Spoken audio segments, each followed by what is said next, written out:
നമ്മൾ ഡിസ്കസ് ചെയ്തിട്ടുണ്ടായിരുന്നത് Amazon seller account management സർവീസുമായി ബന്ധപ്പെട്ടതാണ്. അപ്പം അതെ. എന്താണ് പ്രൊഡക്റ്റ്, അതിനെക്കുറിച്ച് ചെറിയൊരു ഡീറ്റെയിൽ തരുകയാണെന്നുണ്ടെങ്കിൽ ബാക്കി കാര്യങ്ങളായിട്ട് സിമ്പിളായിട്ട് പോകാം. ഓക്കെ. പിന്നെ ഞാൻ ഖത്തറിൽ ഒരു കമ്പനിയിൽ ജോലിയായിരുന്നു. പെർഫ്യൂമറാണ്. അപ്പോൾ ഇപ്പം പ്രതീക്ഷിച്ചത്ര ബിസിനസ് ഒന്നും നടക്കുന്നില്ല.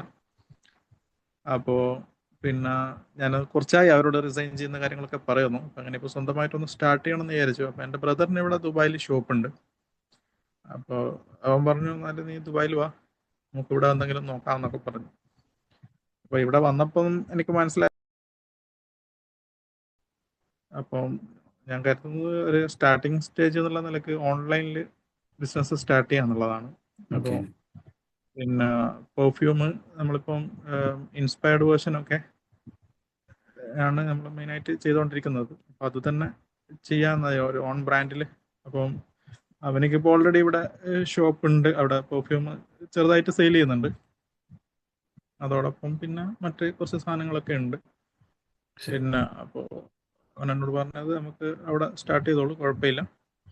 പിന്നെ ബാക്കി കാര്യങ്ങൾ നമുക്ക് പിന്നീട് മാർക്കറ്റ് സിറ്റുവേഷൻസ് ഒക്കെ ഒന്ന് റെഡി ആയി കഴിഞ്ഞാൽ നോക്കിയിട്ട് ചെയ്യാം. അപ്പോൾ ഓക്കെ. ഇൻസ്പയർഡ് വേർഷൻ പെർഫ്യൂം ആണ് മെയിൻ ആയിട്ടുള്ളത് നമ്മളെ ഓൺ ബ്രാൻഡിൽ. ഓക്കെ. ഓക്കെ. ഒന്ന് രണ്ട് ക്വസ്റ്റ്യൻ ഞാൻ ചോദിക്കാൻ ഉദ്ദേശിക്കുന്നുണ്ട്. ഓക്കെ.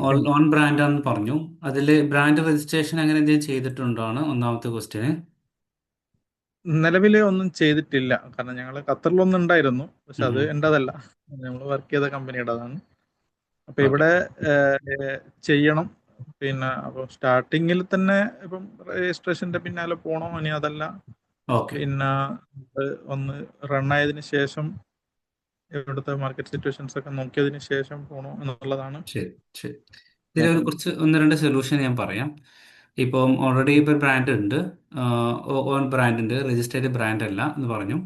അത് നമുക്ക് ഉം. ആമസോണിൽ രജിസ്ട്രേഷൻ ചെയ്യാം. ഒരു GTN എന്നിട്ടുള്ള ഒരു ഇതുണ്ട്, ഓപ്ഷൻ ഉണ്ട് ആമസോണിൽ ബ്രാൻഡ് ചെയ്യാനുള്ള. ഓക്കെ. അതിനുശേഷം എനിക്ക് വേറെ കാര്യം ചോദിക്കാനുള്ളത്, ബോക്സ് ഒക്കെ എങ്ങനെയാണ്, എക്സ്റ്റീരിയർ ലുക്ക് എങ്ങനെയാണ്, എല്ലാം സെയിം തന്നെയാണോ, അതല്ല അതിൽ ഡിഫറെൻ്റ് ആയിട്ടുള്ള ഇപ്പൊ വുമണ് മെന്ന് ലോങ് ലാസ്റ്റിങ് അങ്ങനെയൊക്കെ എന്തെങ്കിലും ഇതിൽ എന്തെങ്കിലും ഞാനിപ്പോ മാറ്റങ്ങൾ വരുത്തിയിട്ടുണ്ടോ? ഉദ്ദേശിക്കുന്നത് നമ്മളെ ബോക്സ് ഇപ്പം ഏഹ്, ഒരു നാലോ അഞ്ചോ വ്യത്യസ്തമായ മോഡലിൽ ചെയ്യാന്നാണ്. 4 കളേഴ്സ് ചെയ്യാന്നാണ്. ബോക്സിന്റെ തീമൊക്കെ സെയിം ആയിരിക്കും, ശരി. പ്രിന്റും സെയിം ആയിരിക്കും, ശരി. കളേഴ്സ് മാത്രം മാറ്റമുണ്ടാവും. ഇപ്പോൾ ഒരു പിങ്ക് ഓക്കെ. കളറിലൊക്കെ ആണെങ്കിൽ ഇത് ലേഡീസിന്, പിന്നെ ഒരു വൈറ്റ് ബ്ലാക്ക് അങ്ങനെ യൂണിസെക്സ് ജെൻസ് അങ്ങനെ ചെയ്യാന്നാണ് വിചാരിക്കുന്നത്. ശരി. ശരി. ഓക്കെ. ഓക്കെ. പെർഫ്യൂം നല്ല ഡിമാൻഡ് ഉള്ളതാണ്, പ്രത്യേകിച്ച് മാർക്കറ്റിലെല്ലാം. പെർഫ്യൂമിൻ്റെ വേറെ ഒരു ബ്രാൻഡ് നമ്മൾ ചെയ്തുകൊണ്ടിരിക്കുന്നുണ്ട്. ഇതിൽ ഓക്കെ. ഇപ്പം പെർഫ്യൂം ഫോർ മെന്ന്, പെർഫ്യൂം ഫോർ വുമണ് അങ്ങനെയൊക്കെ സെർച്ചിങ് കീവേഡിലും അതുപോലെയൊക്കെയാണ് ഇതിൽ വരിക. ബട്ട് ആമസോണിൽ മാത്രം അല്ല അതിൻ്റെ ഒരു ആമസോണിൽ ലിസ്റ്റിംഗ് ചെയ്യും, അറിയാലോ, ലിസ്റ്റിംഗ് ചെയ്യും. അതെ. ആ ലിസ്റ്റിംഗ് ചെയ്ത് കഴിഞ്ഞാൽ ആളുകൾ അത് സെർച്ച് ചെയ്യും. പെർഫ്യൂം ഫോർ മെൻ എന്നൊക്കെ വരയ്ക്കുമ്പോൾ ഇതൊക്കെ നമുക്ക് ഒന്നാമത്തെ സ്ഥാനത്തേക്ക് എത്തിക്കാൻ പറ്റും. പക്ഷെ ആ ഉം, ഒരു ഉം. പ്രൊഡക്റ്റ് മറ്റുള്ളവർക്ക് അറിയണം, ഓക്കെ ഇത് ഇന്ന ബ്രാൻഡിന്റെ പ്രൊഡക്റ്റ് ആണ്, ഇത് അടിപൊളിയാണ് എന്നുള്ളത് മറ്റുള്ളവർക്ക് അറിയണം. അപ്പൊ അതിന്റെ ഒരു അതെ. സപ്പോർട്ടിങ് പറഞ്ഞാൽ എക്സ്റ്റേണൽ സപ്പോർട്ടിങ് ആണ്. ആമസോൺ ഇന്ത്യയിൽ ആണെങ്കിൽ എക്സ്റ്റേണൽ സപ്പോർട്ടിങ് എന്ന് പറയുമ്പോൾ ടിക്ടോക്ക്, ഇൻസ്റ്റഗ്രാം പോലെയുള്ള ചാനലിൽ ഇതിനുമായി അതെ. ബന്ധപ്പെടുന്ന കുറച്ച് വീഡിയോസും പ്രൊഡക്റ്റും ഒക്കെ ഒന്ന് ഓപ്പൺ ആക്കേണ്ടി വരും. അതായത് ഓൺ ബ്രാൻഡ് ആയതുകൊണ്ട്, ഈ ഒരു കാറ്റഗറിയിൽ ആയതുകൊണ്ടാണ്. മറ്റുള്ള കാറ്റഗറി ഇത്ര ഒരു വിഷയമില്ല. കാരണം പെർഫ്യൂം ഒക്കെ പോകുമ്പോൾ എല്ലാവരും അല്ലേ അറിയാലോ, ടെസ്റ്റ് ഒക്കെ ചെയ്ത് അതെ. അല്ലെങ്കിൽ ഒരു തീർച്ചയായും. ഫ്രണ്ട്സിന്റെ റെക്കമെൻഡ് ഒക്കെ കിട്ടിയിട്ടാണ് പെർഫ്യൂം ഒക്കെ വാങ്ങിക്കുക. അപ്പോൾ ടെസ്റ്റ് ചെയ്യാൻ ഓപ്ഷൻ ഇല്ല. അപ്പോൾ പെർഫ്യൂം നമുക്ക് ഒരു ഒന്ന് രണ്ട് ഇൻഫ്ലുവൻസറൊക്കെ വെച്ചിട്ട് ഒന്ന് പുഷ് ചെയ്യേണ്ടി വരും. അത്ര ചെയ്താൽ മതി. ഒന്ന് എല്ലാ ലിസ്റ്റിംഗ് ഒക്കെ കംപ്ലീറ്റ് ആണല്ല, ഹൈ ക്വാളിറ്റി ലിസ്റ്റിങ്ങും ഇമേജസും മറ്റൊക്കെ എല്ലാം പെർഫെക്റ്റ് ആയതിനു ശേഷം ഒന്നോ രണ്ടോ ഇൻഫ്ലുവൻസറെ ഒന്ന് പുഷ് ചെയ്യിപ്പിക്കാം.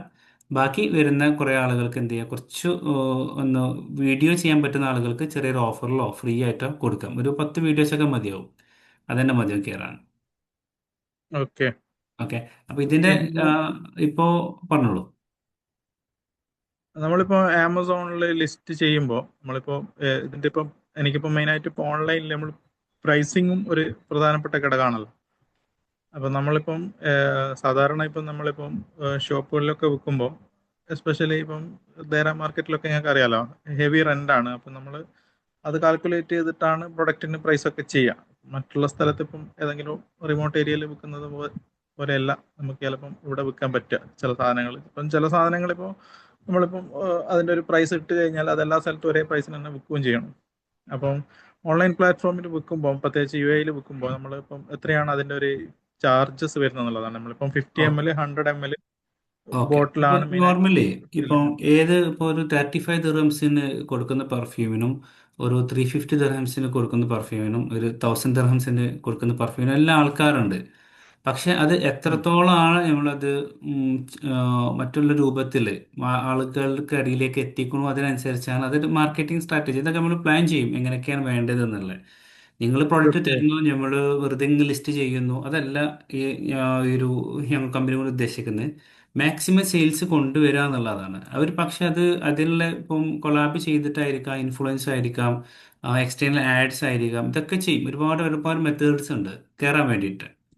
അപ്പോൾ അതിൻ്റെ ഇപ്പം ഒരു പ്രൈസ് റേഞ്ച് ഞങ്ങൾ സാധാരണ പറയൽ 3 പ്രൈസ് റേഞ്ചാണ് പറയാം നിങ്ങൾ തരേണ്ടത്. ഒരു ഗൂഗിൾ ഷീറ്റിലായിരിക്കും അതിൻ്റെ പ്രൈസ് ബാർകോഡ് ഉണ്ടെങ്കിൽ അത് ഏതൊക്കെ ഇതൊക്കെയാണ് ഉപയോഗിച്ചിട്ടുള്ളത്, ടോപ്പ് സെൻറ്റ് ഏതൊക്കെയാണെന്നൊക്കെ പറഞ്ഞിട്ട് അതിൻ്റെ ഒരു സ്പെക്ക് ഉണ്ടാവുമല്ലോ. ആ സ്പെക്ക് ഡീറ്റെയിൽസ് തീർച്ചയായും. തരാം, അതിലൊരു നെയിമും ഉണ്ടാകും, ആ നെയിമും തരാം. ബാക്കി എല്ലാ കാര്യങ്ങളും നമ്മളാണ് മോണിറ്റർ ചെയ്യേണ്ടത്. അപ്പോൾ അതിനകത്ത് വേണ്ടത് ഉം, ഒരു 3 പ്രൈസ് റേഞ്ച് ഉണ്ട്: cost, selling price, e commerce price. ഇത് എല്ലാത്തിനും കോമൺ ആണ്. ഇത് 3 പ്രൈസ് ഉം. എന്ന് പറയുമ്പോൾ ചില ആമസോണിൽ കണ്ടിട്ടുണ്ടാവുമല്ലോ, 20% ഓഫർ അല്ലേ, 25% ഓഫറൊക്കെ പലതും റെഡിൽ ഇങ്ങനെ മാർക്ക് ചെയ്ത് കാണാൻ പറ്റും.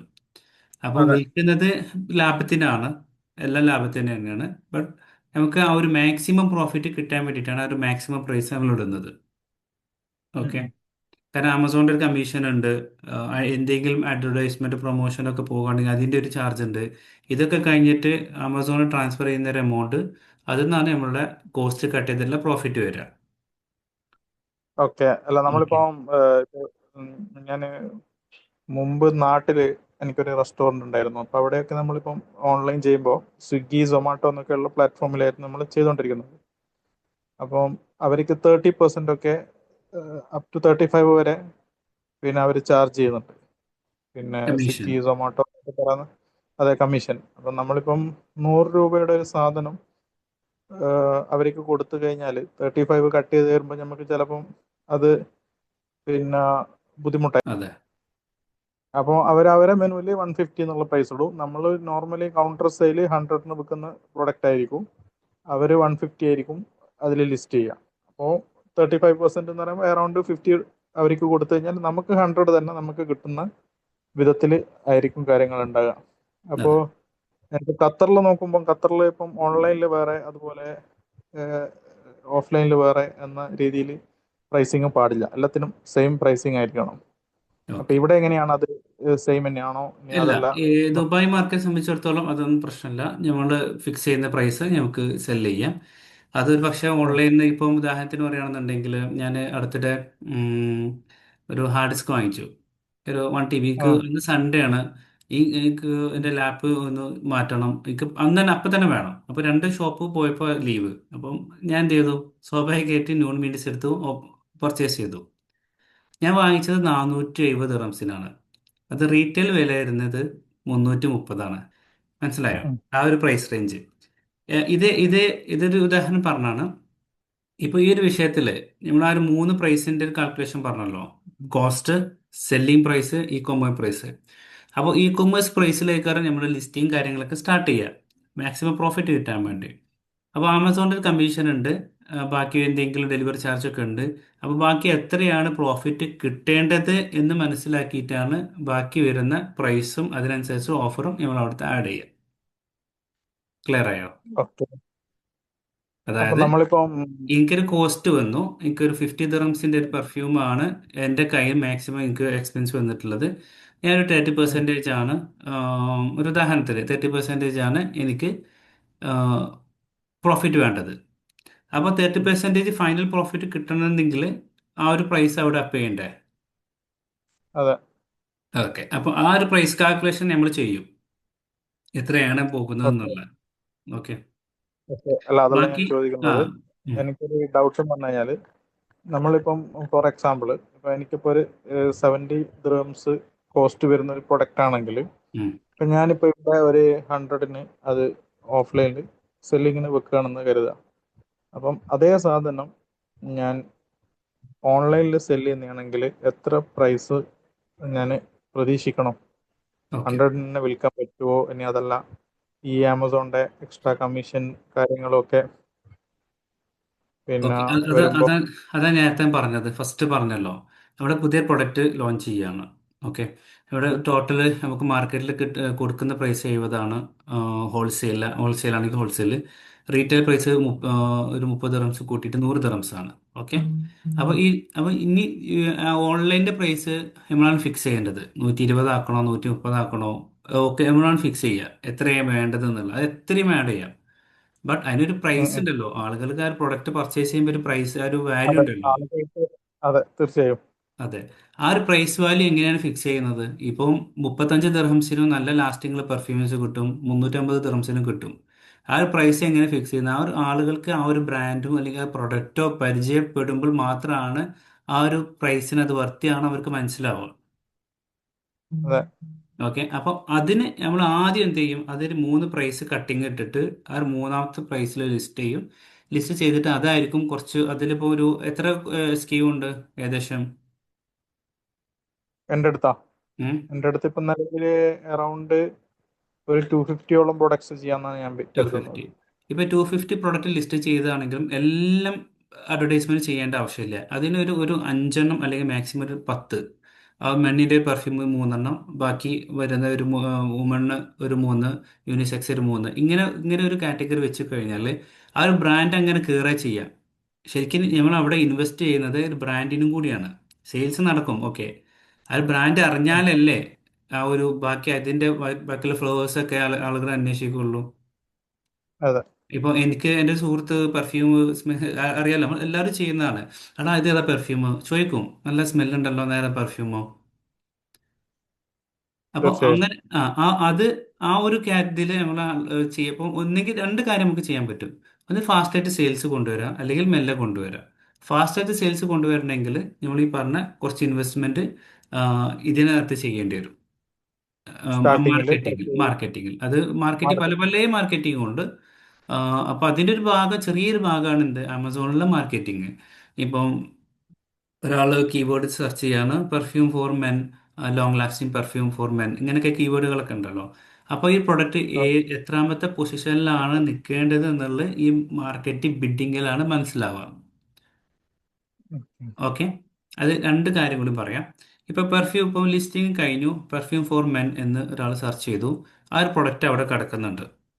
ഓക്കെ. ഫസ്റ്റ് അല്ലെങ്കിൽ രണ്ടിലോ മൂന്നിലോ കിടക്കുന്നുണ്ട്. ആ ഒരു പ്രൊഡക്റ്റ് ഒരു റിവ്യൂസോ ഒന്നുമില്ല, നല്ലൊരു പ്രൈസിന്റെ ഓഫറും കാര്യങ്ങളൊക്കെ കിടക്കുന്നുണ്ട്. ബട്ട് അത് ആളുകൾക്ക് ഇംപ്രഷൻ ഉണ്ട്. ആളുകൾ സെർച്ച് കീവേഡ് ചെയ്തപ്പോൾ ആ ഒരു പ്രൊഡക്റ്റ് കണ്ടു, പക്ഷെ ക്ലിക്ക് ചെയ്യാനുള്ള ഒരു ടെൻഡൻസിയും അവർക്കില്ല. ഇല്ലാത്ത കാരണമൊന്നുമല്ല, ഇത് അടിപൊളി പെർഫ്യൂം ആയിരിക്കും, ബട്ട് അവർക്ക് അറിയില്ല പെർഫ്യൂം ഫോർ മെന്ന് ഇങ്ങനത്തെ ഒരു പെർഫ്യൂം ഉണ്ടോ ഇല്ല എന്നുള്ള അവർക്ക് അറിയില്ല. അതെ. അപ്പൊ രണ്ട് കാര്യങ്ങൾ അതിൽ ചെയ്യുക. ഒന്ന്, ഒരു എക്സ്റ്റേണൽ മാർക്കറ്റിംഗ് അവർ ചെയ്യുക. ഇപ്പം ടിക്ടോക്ക്, ഇൻസ്റ്റാഗ്രാം പോലെയുള്ള മാർക്കറ്റിങ്ങിലും അതുപോലെ ഇൻഫ്ലുവൻസർ മാർക്കറ്റിംഗ് വെച്ചിട്ട് ഒന്ന് നമ്മൾ ഒന്ന് പുഷ് ചെയ്യും. രണ്ടാമത്, ആമസോണിന്റെ താഴെ തന്നെ കുറച്ച് റിവ്യൂസ് നമ്മൾ ആഡ് ചെയ്യും. ഇതിന്റെ സ്ട്രാറ്റജി ഒക്കെ നമ്മൾ പറഞ്ഞു തരും, ഇതെങ്ങനെ എന്തൊക്കെ ചെയ്യേണ്ടി എന്നുള്ള കാര്യങ്ങൾ പറഞ്ഞു തരും. അപ്പോൾ ഇങ്ങനെയാണ് ഓക്കെ. ചെയ്യുക. അപ്പം 250 അല്ല, എത്ര SKU ഉണ്ടെങ്കിലും ആമസോണെ സംബന്ധിച്ചിടത്തോളം ഫ്രീ ആണ് എല്ലാ കാര്യങ്ങളും. പക്ഷേ പിന്നെ നമ്മൾ ഫോക്കസ് ചെയ്യേണ്ടത് ഒരു സെറ്റ് ഓഫ്, എന്താ പറയുക, ഒരു 10 മാക്സിമം അത് മതിയാവും. അതെങ്ങനെ മെന്ന് മാത്രമാണോ വുമണ് മാത്രമാണോ യൂണിസെക്സ് മാത്രമാണോ അതോ മിക്സ് ആണോ എന്നുള്ളത് നമ്മുടെ സ്ട്രാറ്റജി അനുസരിച്ചായിരിക്കും സെറ്റ് ചെയ്യും. ഓക്കെ. ഓക്കെ. അപ്പം പിന്നെ ഇതില് നമ്മൾ നമ്മളിപ്പോ കൊടുക്കുന്ന സർവീസ് പറഞ്ഞോളൂ. നിങ്ങൾ കൊടുക്കുന്ന സർവീസുകൾ എന്തൊക്കെയാണ്? അതൊന്ന്, അതെ. മാർക്കറ്റിംഗ്, അതുപോലെ ഈ പറഞ്ഞതുപോലെ ഇപ്പോ റിവ്യൂ, ഇപ്പോ ഈ ഫസ്റ്റ് നിങ്ങൾ വരുന്നത്. കയ്യിലൊരു പ്രൊഡക്റ്റ് ഉണ്ട്. ആ പ്രൊഡക്റ്റുമായി ഉം. ബന്ധപ്പെടുന്ന മാക്സിമം സെയിൽസിലേക്ക് കൊണ്ടുവരിക എന്നുള്ളതാണ് നമ്മുടെ സർവീസ്. അതിന്റെ ഒരു തീർച്ചയായും. ഭാഗമാണ് ആമസോണ്, നൂണ് പോലെയുള്ള എല്ലാ ഇതും. മനസ്സിലായോ? അത് ഉം. ആമസോണിൽ മാത്രം ലിസ്റ്റിംഗ് ചെയ്ത് ഓക്കെ നമ്മൾ ചെയ്തിട്ടുണ്ട് എന്നല്ല, മാക്സിമം അത് സെയിലിലേക്ക് കൊണ്ടുവരിക എന്നുള്ളതാണ് നമ്മുടെ തീം. അപ്പോൾ അതിൽ ഓക്കെ. ഇപ്പം ലിസ്റ്റിംഗ് വരും, ഡിസൈനിങ് വരുന്നുണ്ട്, പ്രൊഡക്റ്റ് PPC ക്യാമ്പയിൻ വരുന്നുണ്ട്, കോമ്പറ്റീറ്റർ അനലൈസിങ് വരും. ഈ പ്രൈസിന്റെ കാര്യം പറഞ്ഞല്ലോ, അത് കോമ്പറ്റീറ്റർ ഉം. അനലൈസിങ് ആണ്. ഡീൽസ്, ഓഫേഴ്സ്, പ്രൈസ് ബിഡിങ്, അതുപോലെ കീവേഡ് അനലൈസിങ്, എല്ലാം അങ്ങനത്തെ ഒരുപാട് കാറ്റഗറി ഉണ്ട്. ഒരു പ്രൊഡക്റ്റിന്, ഒറ്റ പ്രൊഡക്റ്റിന് വേണ്ടിയിട്ടാണ് പറഞ്ഞത്. ഓക്കെ. ഓക്കെ, അപ്പോൾ സെർച്ചിങ് ചെയ്യാൻ പറ്റുന്ന ടോപ്പ് കീവേഡുകൾ ആദ്യം സെർച്ച് ചെയ്യും. ഏതൊക്കെ കീവേഡുകളാണ് റാങ്കിങ് വരുന്നത്. അത് ഓരോ പെർഫ്യൂം ആണെന്നുണ്ടെങ്കിൽ ഒക്കെ വ്യത്യസ്തമാണ്, എല്ലാം എല്ലാം സെയിം അല്ലല്ലോ. അപ്പോൾ ആ ഒരു സെർച്ച് ചെയ്യുമ്പോൾ ഇത് ആരാണ്, ഇതിന് ഓഡിയൻസിനെ മനസ്സിലാക്കിയിട്ട് നമ്മൾ ലിസ്റ്റിംഗ് ചെയ്യുക, അങ്ങനെയൊക്കെ ഉണ്ട്. ഓക്കെ. പിന്നെ ഇതിന്റെ ഉം, ഫൈനൽ എന്ന് പറഞ്ഞാൽ പിന്നെ ഒരു FBAന്റെ ഇതുണ്ട്, ആമസോണിന്റെ FBAക്ക് കൊണ്ടുപോകാനുള്ള ഒരു സിസ്റ്റം ഉണ്ട്. അതൊക്കെ നമ്മൾ ഇവിടുന്ന് മോണിറ്റർ ചെയ്യും. റിവ്യൂസിന്റെ കേസ്, റിവ്യൂവിന്റെ റിവ്യൂ എന്തെങ്കിലും ഇഷ്യൂസ് വരികയാണെങ്കിൽ അങ്ങനെ, അക്കൗണ്ട് മാനേജറെ സപ്പോർട്ടിങ്, ഹെൽത്ത് മോണിറ്ററിങ്, ഇങ്ങനെ പറഞ്ഞിട്ടുള്ള കുറേ കാര്യങ്ങളുണ്ട് ആമസോണിന്റെ. അപ്പോൾ ഇതെല്ലാം A to Z കാര്യങ്ങൾ നമ്മളിത് കൈകാര്യം ചെയ്യും. നിങ്ങളുടെ ഭാഗം എന്താണെന്ന് വെച്ചാൽ ഓർഡർ വരുന്നത് പാക്ക് ചെയ്യുക, കൊടുക്കുക എന്നുള്ളത് മാത്രമാണ്. വേറെ ഇതിനെക്കുറിച്ചൊന്നും അറിയേണ്ട ആവശ്യമില്ല. ഓക്കെ. പിന്നെ അപ്പം ഒന്നത് മനസ്സിലായി. അപ്പം നമ്മൾ നോർമലി ഇപ്പം ആമസോണിൽ നമ്മളിപ്പം ചാർജ് ചെയ്യുമ്പോൾ പിന്നെ നമ്മളിപ്പോൾ ഒരു പ്രൊഡക്റ്റിന് എത്ര പെർസെൻറ്റേജ് നമ്മൾ കൂടുതലായിട്ട് നമ്മൾ അതിന് കാണണം? ഓക്കെ, ഇത് വരുന്നത് ഇപ്പം ശരിക്കും ആമസോണിന്റെ കമ്മീഷൻ നമ്മൾ മാക്സിമം വരുന്നത് 15% ആണ്. 15% കമ്മീഷൻ പ്ലസ് ഒരു ഡെലിവറി ചാർജും കൂടി അവർ കട്ടാക്കും. ഓക്കെ, അത് പ്രൈം കസ്റ്റമർക്കാണെങ്കിൽ ഫ്രീ ആണ്.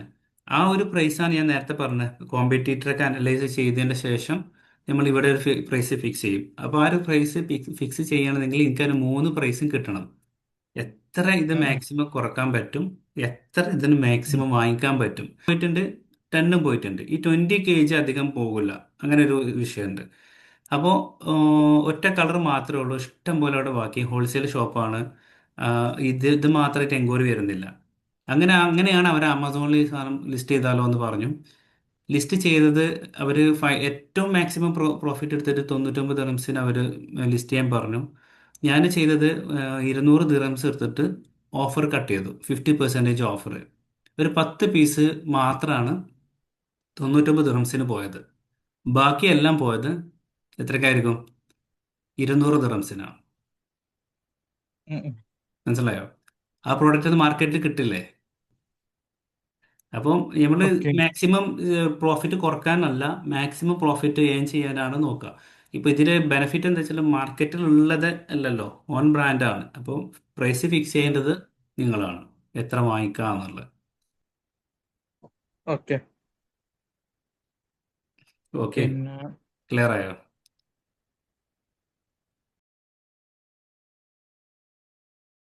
നമ്മളെ പ്രൊഡക്റ്റ് എന്ന് പറഞ്ഞു കഴിഞ്ഞാൽ ഇവിടെ ഇപ്പം മാർക്കറ്റിൽ ഇല്ലാത്തൊരു പ്രൊഡക്റ്റ് അല്ല. ഇൻസ്പയർഡ് വേർഷൻ പെർഫ്യൂംസ് എന്ന് പറയുന്നത് ഇവിടെ ഒരുപാട് കമ്പനികൾ ചെയ്യുന്നുണ്ട്.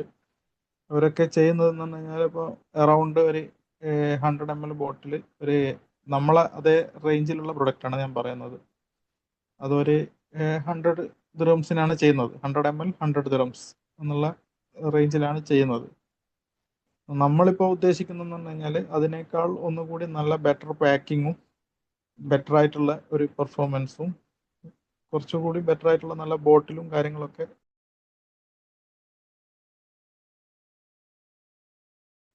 അപ്പോൾ അങ്ങനെ നമ്മൾ ചാർജ് ചെയ്യുമ്പോൾ നമുക്ക് ആമസോണിൽ ചെയ്യുമ്പോൾ ഇപ്പോ ഒരു ഒരുപാട് അങ്ങ് കൂടിപ്പോയി കഴിഞ്ഞാൽ മനസ്സിലായി അല്ല, അത് ഞാൻ അതേ പറഞ്ഞല്ലോ, അത് നമ്മുടെ മാർക്കറ്റിങ്ങിന്റെ ഇത് വെച്ചിട്ടാണ് വരിക. ഇപ്പോൾ നേരത്തെ പറഞ്ഞ പോലെ ഒരു ഇൻഫ്ലുവൻസർ ഇട്ടിട്ട് അവർ പറയണം ഓക്കെ ഞാൻ ഒരു 3 month ആയിട്ട് ഈ പെർഫ്യൂം ഉപയോഗിക്കുന്നത് ബെറ്റർ ആണ് എന്ന്, നിങ്ങൾ വാങ്ങിക്കണം എന്ന് പറയുന്നില്ല ആളുകളും. ഇതാണ് പെർഫ്യൂം. ഇപ്പോൾ ഉദാഹരണത്തിന് എത്രയോ ബ്രാൻഡ് ഇല്ലേ അതെ. അവര്. അപ്പോൾ അവരൊരു 50 പ്രൊഡക്റ്റ് SKUs ഉണ്ടെങ്കിൽ അവർ ഒറ്റ പ്രൊഡക്റ്റിക്കാണ് അത്രയും ഫണ്ട് ഇൻവെസ്റ്റ് ചെയ്തത്. അതിൽ 2 പ്രൊഡക്റ്റിക്കാണ് ഇൻവെസ്റ്റ് ചെയ്തത്. ഈ 2 പ്രൊഡക്റ്റ് ഇൻവെസ്റ്റ് ചെയ്തതോട് കൂടി ഇത് നല്ല സെയിലും കയറി, ആ കമ്പനി കയറി, അതിൻ്റെ ചുറ്റുഭാഗത്തുള്ള ബാക്കി എല്ലാ പ്രൊഡക്റ്റുകളും ഇനി ഏത് പ്രൊഡക്റ്റ് സിമ്പിളായിട്ട് അവർക്ക് ലോഞ്ച് ചെയ്യാൻ പറ്റും. ഓക്കെ, തീർച്ചയായും. ഇതേ സ്ട്രാറ്റജിയാണ് നമ്മൾ ഉപയോഗിക്കുന്നത്. ആണ് അതിൻ്റെ ഹോൾസെയിൽ പ്രൈസ്, അല്ല സോറി, 150 ദിറംസ്, 165 ദിറംസാണ് വരിക. അതെ. ഓക്കെ. ടെമൂല് സോറി, ട്രെൻഡിയോൾ ഈ സാധനത്തിന് എത്ര റേറ്റ് വരുന്നത്? 95 ദിറംസിനാണ്. ഉം, ഉം. മനസ്സിലായോ?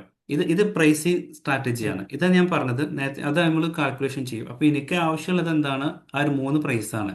ബാക്കി ഇത് എത്രയൊക്കെയാണ് നമ്മൾ മാക്സിമം സെയിൽസിലാണ് ഫോക്കസ് ചെയ്യുക. സെയിൽസ് മാക്സിമം, കാരണം അഡ്വർടൈസ്മെന്റ് പോകുന്നുണ്ട്, ബാക്കി എല്ലാ എക്സ്പെൻസും അവിടെ ഉണ്ട്. അപ്പോൾ ഇത് അത്ര സെയിൽ തീർച്ചയായും. ഉണ്ടെങ്കിലുള്ളൂ ഇത് മീറ്റ് ചെയ്ത് പോവുക. മനസ്സിലായോ? അപ്പോൾ 250 ഓക്കെ. പ്രൊഡക്റ്റും ഒരേ ടൈമിൽ ഫോക്കസ് ചെയ്യുമ്പോൾ ഒരുപാട് ഫണ്ട് പോകും. അതിന് പകരം ഒരു 5 അല്ലെങ്കിൽ മാക്സിമം 10 പ്രൊഡക്റ്റ് ഫോക്കസ് ചെയ്താൽ തന്നെ ആ ബ്രാൻഡ് ഇങ്ങനെ കയറി വരും. ആ പ്രൊഡക്റ്റും സെയിലാവും. മാത്രമല്ല ആ സ്റ്റോർ കുറച്ച് ഹൈ ആയി കഴിഞ്ഞാൽ ആമസോണിൻ്റെ അക്കൗണ്ട് മാനേജർ ഉണ്ട്, അവർക്ക് അവരുടെ ഭാഗത്തുനിന്ന് കൂടി സപ്പോർട്ടിങ് കിട്ടും. ഓക്കെ. 100 ദിറംസിന് സെല്ലിംഗ് ആണ്. സെല്ലിംഗ് എത്രയാണോ പോകുന്നത് അതിൻ്റെ പെർസെൻറ്റേജ് ആണ് കട്ട് ചെയ്യുക. നമ്മൾ മാക്സിമം 15 ഇട്ടുകാണ് പോവുക. പല പ്രൊഡക്റ്റും പല കാറ്റഗറിയിലും ഡിഫറെൻറ്റ് ഡിഫറെൻറ്റ് പെർസെൻറ്റേജ് ആണ്. പക്ഷേ മാക്സിമം 15% ആമസോൺ എടുക്കും. കാരണം പറയാൻ കാരണം റിട്ടേൺ വരും, അതിന് കോസ്റ്റ് പോകും, എന്തെങ്കിലും കാരണം റിട്ടേൺ പോകും, ചിലപ്പോൾ ഡാമേജ് വരാം. ഇതൊക്കെ കാൽക്കുലേഷൻ ചെയ്തിട്ടാണ് നമ്മൾ പ്രൈസ് ഇടുക. ഓക്കെ. ഇപ്പോ ഓക്കെ.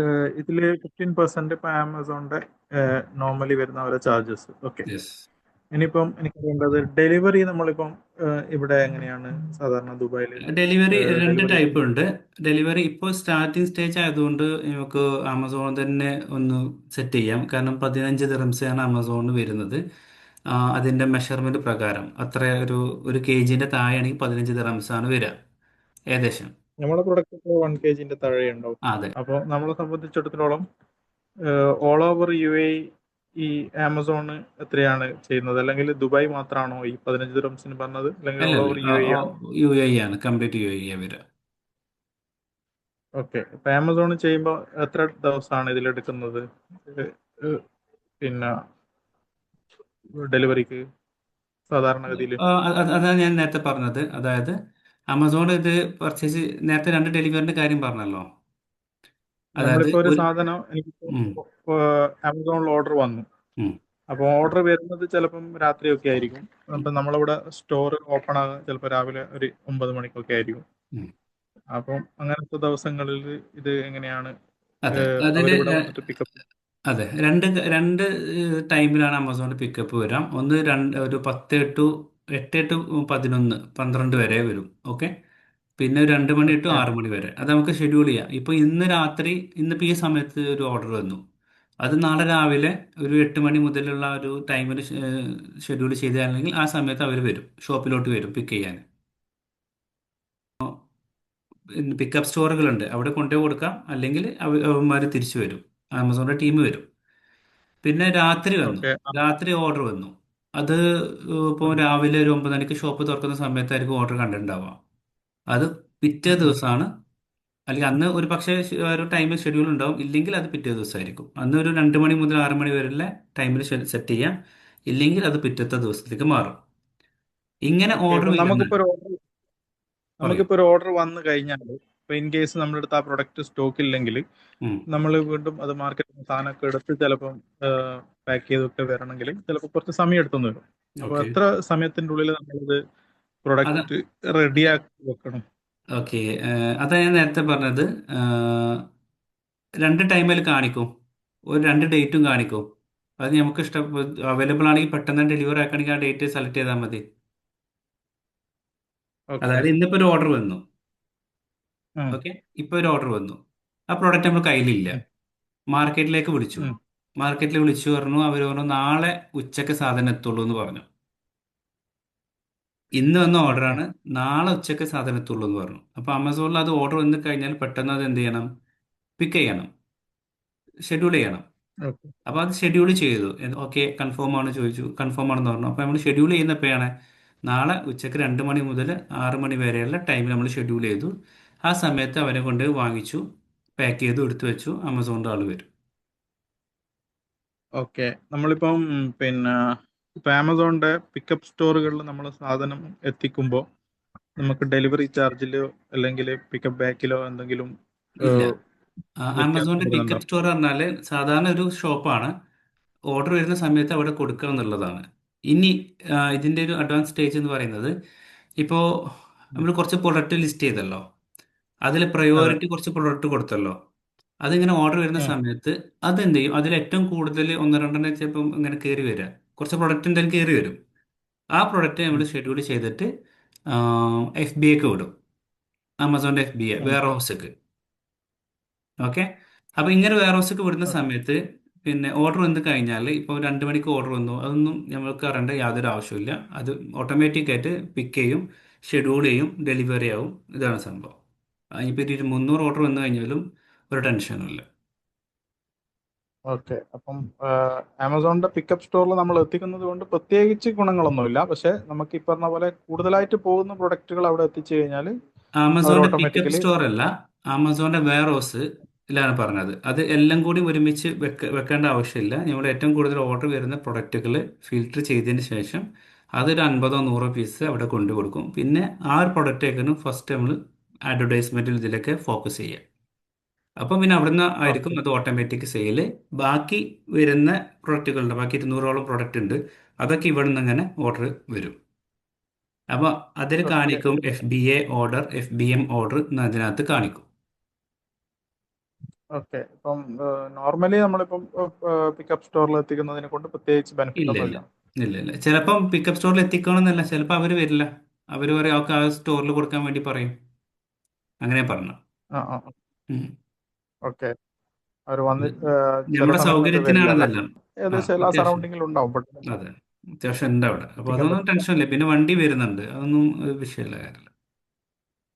ഓക്കെ. പിന്നെ പേയ്മെന്റ് ആമസോണിന്റെ തന്നെ ഗേറ്റ് വേ ആണോ ഉണ്ടാകുക? ആമ കസ്റ്റമറെ കയ്യിൽ നിന്ന് ആമസോണിന് അത് പേയ്മെന്റ് വാങ്ങിക്കാം. പേയ്മെന്റ് ഏകദേശം 15 ദിവസം, മാസത്തിൽ 2 പ്രാവശ്യമാണ് നമ്മളെ അക്കൗണ്ടിലേക്ക് അത് ട്രാൻസ്ഫർ ആവുക. 15 days അല്ല? ഉം. ആമസോണിന്റെ കമ്മീഷൻ കട്ട് ചെയ്തിട്ട് ബാക്കി എമൗണ്ട് നമ്മുടെ അക്കൗണ്ടിലേക്ക് ട്രാൻസ്ഫർ ആവും. അത് എങ്ങനെയാണ് അത് പേയ്മെന്റ് വരെ? ഇപ്പം 1-ാം തീയതി അക്കൗണ്ടിലേക്ക് മുതൽ ഓട്ടോമാറ്റിക് 10-ാം വരും. തീയതി 1-ാം തീയതി അല്ല, നമ്മൾ ആ, ഒരു തുടങ്ങുന്ന 2 ആഴ്ചയാണ്. ഏതാണ് അക്കൗണ്ട് സ്റ്റാർട്ട് ചെയ്ത് അവിടുന്ന് അങ്ങോട്ട് 2 ആഴ്ച അങ്ങനെ വരിക. ഓക്കെ. ഉം. അല്ല, നമ്മളിപ്പം സ്റ്റോർ ഇപ്പം 1-ാം തീയതി തുടങ്ങി എന്ന് വിചാരിക്കുക. ഉം. അപ്പം 14-ാം തീയതി വരെയുള്ള പേയ്മെന്റ് 15-ാം തീയതി വരും, അങ്ങനെയാണോ? സ്റ്റോർ ഇനി തുടങ്ങി അതല്ലെങ്കിൽ 2 ആഴ്ച ആമസോൺ അത് കീപ്പ് ചെയ്യും. അതിന്റെ 80% എമൗണ്ട് ആണ് നമ്മളിപ്പോൾ ഒരു 10,000 ദിറംസ് ആമസോൺ ട്രാൻസ്ഫർ ചെയ്യാനുണ്ട്. ഓക്കെ. മൊത്തം 10,000 ദിറംസാണ് സെയിൽസ് നടന്നത്. അപ്പോൾ അതിൻ്റെ ഒരു 20%, 2,000 ദിറംസ് അവിടെ വെച്ചിട്ട് ബാക്കി 80% നമ്മുടെ അക്കൗണ്ടിലേക്ക് ട്രാൻസ്ഫർ ആവും. അത് ആദ്യമൊക്കെ കുറച്ച് ടൈം എടുക്കും, കാരണം പുതിയ സെല്ലറാണ് ഒക്കെ ആയതുകൊണ്ട്. പിന്നെ കുറച്ച് കഴിഞ്ഞാൽ നമുക്ക് റിക്വസ്റ്റ് ചെയ്യാൻ പറ്റും, പെട്ടെന്ന് തന്നെ വേണമെന്നുണ്ടെങ്കിൽ. ഇപ്പോൾ ഒരു 2 lakh 3 lakh ഒക്കെ ഉണ്ടെന്നുണ്ടെങ്കിൽ നമുക്ക് ഒരു ദിവസം ഇന്ന് ഒരു 2 lakhന്റെ ദിറംസിന് സെയിൽ ആണെന്നുണ്ടെങ്കിൽ അപ്പോൾ തന്നെ ക്ലിക്ക് ചെയ്താണെങ്കിൽ ഒരു 24 hours അത് ട്രാൻസ്ഫർ ആവും. ചെറിയൊരു എമൗണ്ട് ഓക്കെ. ആമസോണിൽ കീപ്പ് ചെയ്യും, കാരണം കസ്റ്റമർ ഏതെങ്കിലും സാഹചര്യം കൊണ്ട് അത് റിട്ടേൺ, എന്തെങ്കിലും പ്രൊഡക്റ്റ് റിട്ടേൺ വരുമ്പോൾ ആമസോൺ സ്പോട്ടിൽ കസ്റ്റമർക്ക് അത് എമൗണ്ട് ട്രാൻസ്ഫർ ചെയ്ത് കൊടുക്കും. അതിന് വേണ്ടിയിട്ടാണ് അവർ ഇത് എടുത്തു വെക്കുന്നത്. അത് കുറച്ച് കഴിഞ്ഞാൽ പിന്നെ അതിങ്ങനെ കുറഞ്ഞ് കുറഞ്ഞ് കുറഞ്ഞ് വരും. അക്കൗണ്ട് ഓക്കെയാണ്, റിട്ടേൺസ് ഒന്നുമില്ല, അങ്ങനെ ഉണ്ടല്ലോ. സ്റ്റോർ പെർഫെക്റ്റ് ആയി കഴിഞ്ഞാൽ പിന്നെ അത് വളരെ സിമ്പിൾ ആയിരിക്കും. ഓക്കെ. പിന്നെ ഇപ്പൊ നോണിൽ ചെയ്യുമ്പോഴും ഇതേ പ്രോസസ്സ് തന്നെയാണോ? സെയിം പ്രോസസ്സ് തന്നെയാണോ? സെയിം ചാർജസ് ആണോ? സെയിം സെയിം ചെറിയ ചെറിയ മാറ്റങ്ങളുണ്ട്. സെയിം തന്നെ പെർസെൻറ്റേജും ഇതൊക്കെ, പ്രൈസും സ്ട്രാറ്റജി മാർക്കറ്റിങ്ങിൻ്റെ ഇതൊക്കെ ചെറിയ ചെറിയ മാറ്റങ്ങളൊക്കെ ഉണ്ട്. ആഡ്സ് കോസ്റ്റ് ഒക്കെ ഓക്കെ. ചെറിയ ചെറിയ മാറ്റങ്ങളുണ്ട്. അതെ. ഓക്കെ. പിന്നെ അതോടൊപ്പം ഞാൻ ചോദിക്കുന്നത്, പേയ്മെന്റിൽ ഇവിടെ ഇഷ്യൂസ് കൂടുതലായിട്ട് വരുന്നുണ്ടോ? കാരണം ഞാൻ മുമ്പ് റെസ്റ്റോറൻറ്റ് ചെയ്തത് ബാംഗ്ലൂരാണ്. ഇവിടെ സൊമാറ്റോൻ്റെ അതൊക്കെ പേയ്മെന്റ് ഭയങ്കര ഇഷ്യൂസ് അല്ല, ആണ്. അപ്പോൾ കാരണം ഇതിൻ്റെ കറക്റ്റ് പലപ്പോഴും ഡേറ്റ് ആണ്. ഇപ്പം 15 ദിവസം കഴിഞ്ഞാൽ 15 ദിവസം കൊണ്ട് വരും. അത് ഹോൾഡ് ചെയ്യില്ല. നമ്മുടെ അക്കൗണ്ടിന് എന്തെങ്കിലും ആ, ഇഷ്യൂസ് ഉണ്ടെങ്കിൽ മാത്രമേ അത് ഹോൾഡ് ചെയ്യുള്ളൂ. ബാക്കി സ്പോട്ടിൽ വരും. റിക്വസ്റ്റ് ചെയ്ത് കഴിഞ്ഞാൽ തന്നെ ട്രാൻസ്ഫർ ചെയ്യാൻ പറ്റും. അല്ല, ഹോൾഡിങ്ങിന്റെ അല്ല ഞാൻ പറഞ്ഞത്. ഇതില് സൊമാറ്റോൻ്റെതൊക്കെ നാട്ടിലൊക്കെ മുമ്പ് സ്വിഗ്ഗിയിലൊക്കെ ഉണ്ടായിരുന്ന ഒരു പ്രശ്നം എന്ന് പറഞ്ഞു കഴിഞ്ഞാൽ പല ഓർഡറുകളും പിന്നെ അതിൽ നമ്മൾ ലിസ്റ്റിൽ കാണുന്നില്ല. ലിസ്റ്റിൽ നിന്ന് പല ഓർഡറും അവർ ഡിലീറ്റ് ചെയ്തു. അങ്ങനെയൊക്കെ ഉള്ള ഒരുപാട് ഇഷ്യൂസ് ഉണ്ട്. ഉം. ഇല്ല, അത് വിഷയമല്ല. അതാണ് പറഞ്ഞത്, സെല്ലർ അക്കൗണ്ട് ഓക്കെ ആയി കഴിഞ്ഞാൽ, ഇപ്പോൾ ആ, ഉദാഹരണത്തിന് പ്രോഡക്റ്റ് ലിസ്റ്റ് ചെയ്തു, നിരന്തരം കംപ്ലൈൻറ്റുകൾ, റിട്ടേൺസ്, കംപ്ലൈൻറ്റ്, ഡാമേജ് ഇങ്ങനെ വരികയാണെന്നുണ്ടെങ്കിൽ ആമസോൺ അത് അക്കൗണ്ട് സ്റ്റോപ്പ് ചെയ്യിപ്പിക്കും. അത് പെർഫെക്റ്റ് ആണ്. ഇപ്പോൾ എല്ലാ സ്റ്റോറും അങ്ങനെ തന്നെ അല്ലേ. ഇപ്പോൾ നമുക്കൊരു മോളുണ്ട്, ആ മോളിൽ ഒരു ഷോപ്പ് ഭയങ്കര കംപ്ലൈന്റ് ആണെന്നുണ്ടെങ്കിൽ ആ മോളത്തെ ആ ഷോപ്പിനെ ഒഴിവാക്കൂലേ? അത്രയേ ഉള്ളൂ. അപ്പോൾ അതാ ഓക്കെ. ഞാൻ നേരത്തെ പറഞ്ഞ നമ്മൾ ഫിൽട്ടർ ചെയ്യുക, എല്ലാ പ്രൊഡക്റ്റും ഒരുമിച്ച് ആഡ്സും ഇതും ചെയ്യുമ്പോൾ നമുക്ക് തന്നെ ഒരു കൺട്രോൾ കിട്ടൂല. അപ്പോൾ അതിന് പകരം ഇല്ല, ഓരോ ഞാനിപ്പോൾ എല്ലാ പ്രൊഡക്റ്റും സ്റ്റാർട്ടിങ്ങിൽ തന്നെ ചെയ്യാൻ ഉദ്ദേശിക്കുന്നില്ല. ഞാനിപ്പം ഞാൻ പറഞ്ഞതാണ് അറൗണ്ട് 250 പ്രൊഡക്ട്സ് നമ്മുടെ അടുത്ത് ഉണ്ട്. പക്ഷേ സ്റ്റാർട്ടിങ്ങിൽ നമ്മൾ ഒരു 50-100 പ്രൊഡക്റ്റുകൾ മാത്രം ലിസ്റ്റ് ചെയ്യുക. പിന്നീട് മെല്ലെ മെല്ലെ നോക്കിയിട്ട് അത് നമ്മൾ പറയും മൂവിനനുസരിച്ചിട്ട് അതിൽ ഇതില്, കാരണം നിന്ന് ഇതൊരു ഇൻഹൗസ് ടീം പോലെയാണ് ഉണ്ടാവുക. അത് വേറെ സെപ്പറേറ്റ് ഒന്നുമില്ല. അപ്പോൾ മാക്സിമം സെയിൽസ് വരാനുള്ള സ്ട്രാറ്റജി കാര്യങ്ങൾ നമ്മൾ പ്ലാൻ ചെയ്യും, എന്തൊക്കെ ചെയ്യണം എന്നുള്ള കാര്യങ്ങളൊക്കെ നമ്മൾ ഓരോ ഓരോ ഇതിലും നമ്മൾ സംസാരിക്കും. അതൊന്നും വിഷയമല്ല കാര്യമില്ല. കാരണം ഒരു വാട്സാപ്പ് ഗ്രൂപ്പ് ഉണ്ടാവും, ബാക്കിയെല്ലാം കമ്മ്യൂണിക്കേഷൻ അതിനകത്തേക്കാണ് ഉണ്ടാവുക. ഓക്കെ. ഉം. പിന്നെ ആ, ഉള്ള ഒരു സംഗതി എന്ന് പറഞ്ഞു കഴിഞ്ഞാൽ, ഇപ്പം നമ്മളിപ്പോൾ ഒരു പ്രൊഡക്റ്റ് ഒരു കസ്റ്റമർക്ക് കൊടുത്തു. അപ്പോൾ കസ്റ്റമർ അത് പൊട്ടിച്ചിട്ട് ഉപയോഗിച്ച് നോക്കി. അപ്പോൾ അവരത് റിട്ടേൺ അടിച്ചു. റിട്ടേൺ അടിച്ച് കഴിഞ്ഞാൽ പിന്നെ ചിലപ്പം ആ പ്രൊഡക്റ്റിൻ്റെ പാക്കിംഗ് ഒക്കെ വളരെ പൊളിച്ച് വൃത്തികേടാക്കിയിട്ടൊക്കെ ആയിരിക്കും ചിലപ്പോൾ റിട്ടേൺ തരിക. അപ്പോൾ അത്തരം സമയങ്ങളിൽ എങ്ങനെയാണ് അതിൻ്റെ റിട്ടേൺ പോളിസിയും കാര്യങ്ങളൊക്കെ? നമുക്ക് റിട്ടേൺ റിട്ടേൺ എടുക്കാൻ പോളിസി, പറ്റുമോ ആമസോൺ? അതിന്റെ ഒരു പ്രൂവ് ചെയ്യിക്കാനുള്ള എന്തെങ്കിലും ഒരു സംഭവം ഞങ്ങളുടെ കയ്യിൽ വേണം. അതായത് ആ ഒരു ആ. പാക്കിങ് ഇങ്ങനെയാണ് നമുക്ക് കിട്ടിയത് എന്ന് നമ്മൾ അപ്പീൽ കൊടുക്കുക, കേസ് ഫയൽ ചെയ്താൽ മതി. ഉം, ഉം. അതൊക്കെ അല്ലെങ്കിൽ ഇപ്പം പകുതി ഉപയോഗിച്ച്. സ്വാഭാവികം സംഭവിക്കുന്ന കാര്യം തന്നെയാണ്. അതൊക്കെ നമുക്ക് ഫോട്ടോ എടുത്തിട്ട് വീഡിയോ എടുത്തിട്ട് അങ്ങനെ അയച്ചു കൊടുക്കുക ചെയ്യുക. ഓക്കെ. ഈ ഒരു അപ്പം പ്രൊഡക്റ്റ് സാധാരണഗതിയിൽ കസ്റ്റമർക്ക് എങ്ങനെയാണ് ഇവിടെ പേയ്മെന്റ് റിട്ടേൺ അവർ കൊടുക്കുന്നത്? സ്പോട്ടിൽ തന്നെ കൊടുക്കുമോ, അല്ലെങ്കിൽ 2-3 ഡേയ്സ് കൊണ്ട് നമ്മളെ ഇതുപോലത്തെ പിന്നെ ഇതൊന്നും ഇല്ല എന്ന് അല്ല, അത് ബോധ്യപ്പെട്ടതിന് ശേഷമാണോ കൊടുക്കുക? ഓരോ കാറ്റഗറിക്ക് അനുസരിച്ചാണ്. ചില കാറ്റഗറിക്ക് നമുക്കൊരു 2 വീക്സ് വരെ ഉണ്ടാകും. ഉപയോഗിച്ച് കണ്ട് കൊടുക്കുന്ന ആളുകളുണ്ട്. അപ്പോൾ ഉപയോഗിച്ചുകൊണ്ടോ ഇല്ല എന്നല്ല നമുക്ക് അത് നോക്കിയാൽ അറിയാൻ പറ്റും. അപ്പോൾ അങ്ങനെ അത് ഫയൽ ചെയ്യും. മനസ്സിലായോ? ഓക്കെ. പിന്നെ ചീറ്റിംഗ് ആണെന്നുണ്ടെങ്കിൽ അത് നേരെ ഫോട്ടോ എടുത്ത് നമ്മൾ കംപ്ലൈന്റ് ചെയ്ത് കഴിഞ്ഞാൽ അതിനനുസരിച്ചുള്ള കാര്യങ്ങൾ അവരുടെ ഭാഗത്തു നിന്ന് കിട്ടും. ഓക്കെ. പിന്നെ ഇതിൽ ഇപ്പം നിലവിൽ ഷോപ്പിന്റെ ലൈസൻസും ബാങ്ക് അക്കൗണ്ടും കാര്യങ്ങളൊക്കെ ഇവിടെ ഉണ്ട്. വേറെ എന്തെങ്കിലും അഡീഷണൽ ആയിട്ട് ലൈസൻസ് കാര്യങ്ങൾ അങ്ങനെ എന്തെങ്കിലും വേണ്ടതുണ്ടോ? ഇല്ല ഇല്ല, അത് മാത്രം മതി. ബാങ്ക് അക്കൗണ്ട്, ഒരു ഫിസിക്കൽ ലൈസൻസ്, അത് മതി. ബാക്കി സ്റ്റോറൊക്കെ ഓൾറെഡി ഉണ്ട്. സ്റ്റോർ ഇല്ലെങ്കിലും കുഴപ്പമില്ല, കാരണം നേരെ FBAക്കോ അല്ലെങ്കിൽ റൂമിൽ നിന്നൊക്കെ ചെയ്യുമ്പോൾ നമുക്ക് അവിടെ കൊണ്ടു കൊടുക്കാം, ആൾ വരുമല്ലോ പിക്ക് ചെയ്യാൻ. ഓക്കെ. പിന്നെ ഉള്ള ഒരു കാര്യം, പിന്നെ നമ്മൾ ആ നിങ്ങളെ ചാർജസ് എങ്ങനെയാണ് ഇതിൽ? പെർ ഓർഡറിനാണോ, ഇനി അതല്ല മന്ത്ലി ചാർജസ് ആണോ, ആനുവൽ ചാർജസ് ആണോ?